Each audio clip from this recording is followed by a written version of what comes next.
How does Kansas City's earnings tax affect job creation? The tax is up for a vote in April that will renew or repeal it. Chris Hernandez is here to continue a week-long, in-depth series of reports. The earnings tax is that 1% tax on wages paid by anyone who lives or works in Kansas City. There's also a 1% tax on the corporate profits of Kansas City businesses.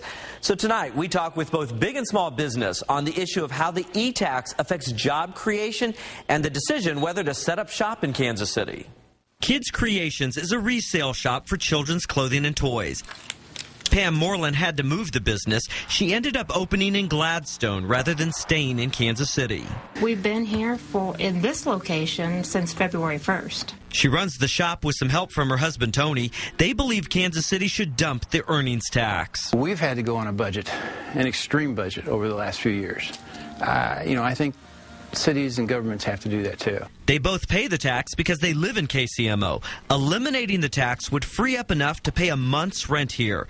But Moreland says the e-tax was only a slight factor when deciding where to reopen this store.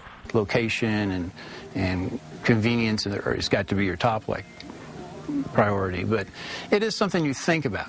That's a point where this small business and this big business agree, even though their leaders disagree about the e-tax. I think I've never heard where it was a deciding factor. Greg Graves is CEO at Burns & McDonnell, a Kansas City engineering firm with thousands of employees.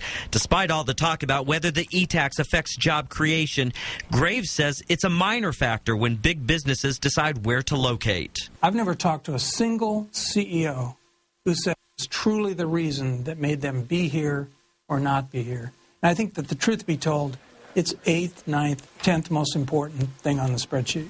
Graves says losing the e-tax and cutting basic services would hurt job creation more than keeping it.